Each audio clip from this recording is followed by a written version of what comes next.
Hello dear viewers and welcome. Nobody, including car makers, likes to be accused of putting style over substance. The best cars out there can talk the talk and walk the walk. Today we're going to find out if this, the Changan UNI-T, is just such a vehicle, or if it's really more show than go. The UNI-T is the first model in an all-new sub-brand from China's Changan Motors. It was set to be revealed at the Geneva Motor Show this year, but as you may have heard, that show was very much canceled. Robbed of its big shiny debut, the car went on sale here in China in June, with prices ranging from about $18,000 to $21,000. It seems as though tradition was thrown out the window when it came time to design the UNI-T, and the results are dramatic, to say the very least.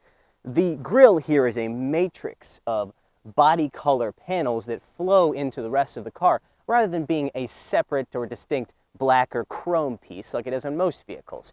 The width of the grille is accentuated by these black air intake looking things here, they're not air intakes, that lead up to a very, very thin upper headlight.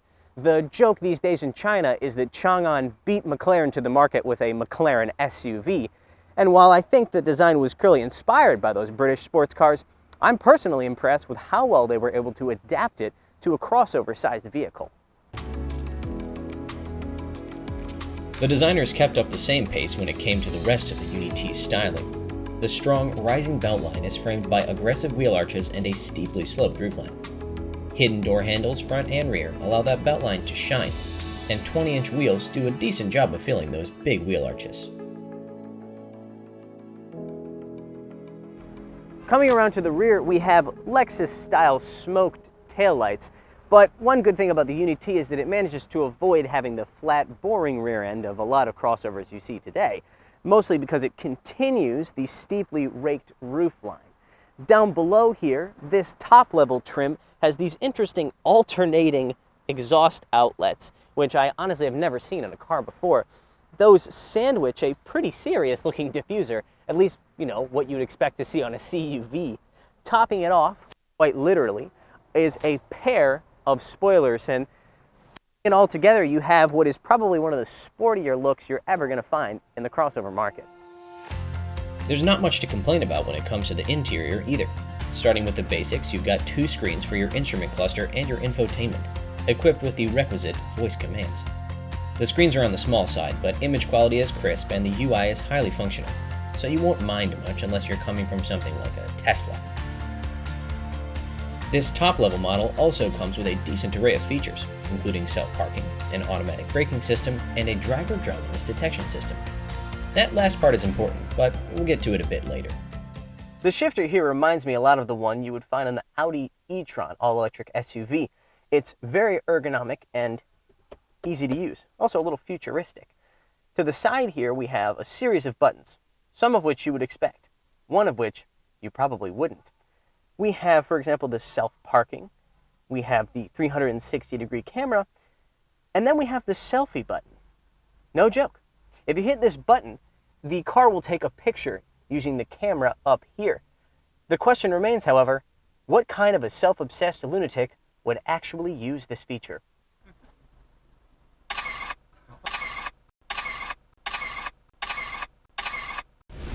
Rear passenger legroom isn't too bad, but I think that taller passengers are going to have to struggle with the headroom back here. Rear cargo space is also kind of at a premium, but that's what you get in exchange for that sexy roofline. One thing I have noticed driving this car around is that some of the materials in here aren't wearing very well. The owners only had the car for maybe 3 or 4 months, and it already seems like the material here on the shift lever, as well as the armrest, is kind of wearing in a way that I find very surprising. The material quality in terms of the way it looks is fine, especially for a car at this price level, but some of this just seems very, I don't know, not very good. The only other thing I notice is that the little wheel here for the drive mode will sometimes, when you twist it to the left or right, will stick left or right, which it's definitely not supposed to do.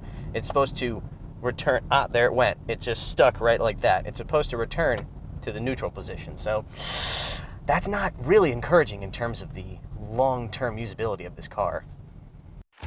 The Changan UNI-T is front-wheel drive only, and makes use of a 1.5-liter turbo four-cylinder, making 180 horsepower and 300 Nm of torque through a 7-speed DCT. That engine, dubbed the Blue Whale by Changan, meets China's latest emission standards. With a name like Blue Whale, you'd expect it to be slow, but the 0 to 100 km/h time is a decent 7.6 seconds, more than adequate for a vehicle in this segment.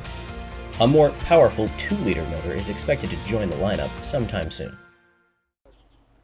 The headline for the UNI-T, however, is not the 0 to 100 km/h time. Do you guys remember that drowsiness detection system that I mentioned before? Well, it's part of what Changan claims is a Level 3 autonomous driving system. Level 3 is conditional full autonomy. That means under specific circumstances, the Changan UNI-T can offer hands-free, feet-free, and eyes-free driving. Compare this to Tesla's Autopilot or Cadillac's Super Cruise, which require you to either at least intermittently put your hands on the wheel or constantly monitor your eye line to make sure you're looking at the road ahead. The UNI-T has 5mm wave radar sensors, 6 cameras, and 12 ultrasonic sensors, and uses a fusion of that hardware to identify vehicles, pedestrians, traffic signs, and other road features. This differs from the system from Tesla, which relies more on visual input, hence its combination of 8 cameras, 12 ultrasonic sensors, and only 1mm wave radar sensor. The UNI-T's self-driving system has 2 modes, traffic mode and high-speed mode. In traffic mode, if the car is below 40 km/h or 25 mph, the autonomous system can completely take over. That's how you get that hands-free, eyes-free, and feet-free driving that I mentioned before. You can essentially do anything you want, read a book, or more likely just look at your phone. If the vehicle exceeds 40 km/h, the system will prompt you to look at the road ahead at the very least.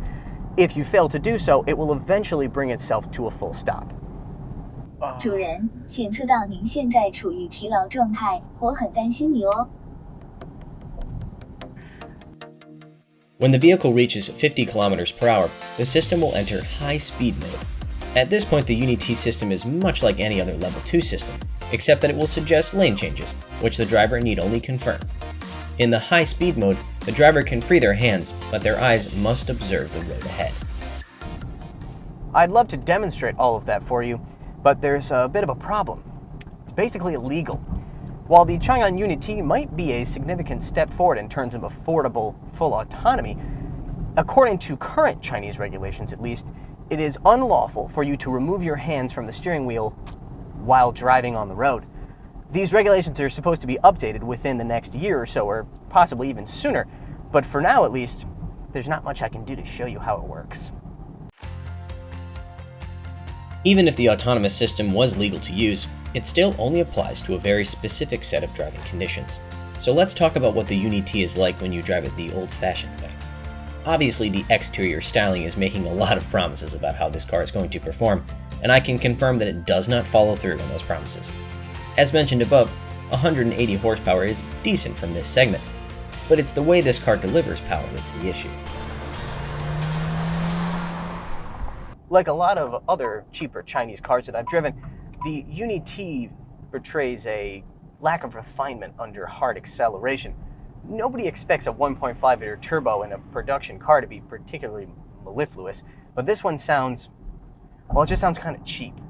It feels kind of cheap too, because there's some unpleasant vibrations from the drivetrain. Whether that's the engine or the transmission, I'm not really sure, but it doesn't sound very good.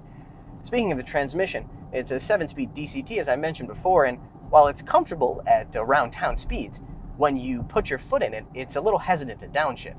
So you can mash the throttle, but you're going to wait a little bit for that acceleration to actually arrive. It's more or less the same story with the handling. Much as it may look like a performance car, it just isn't. Overall, it's better than a lot of other Chinese cars in this segment, but it's definitely biased towards comfort.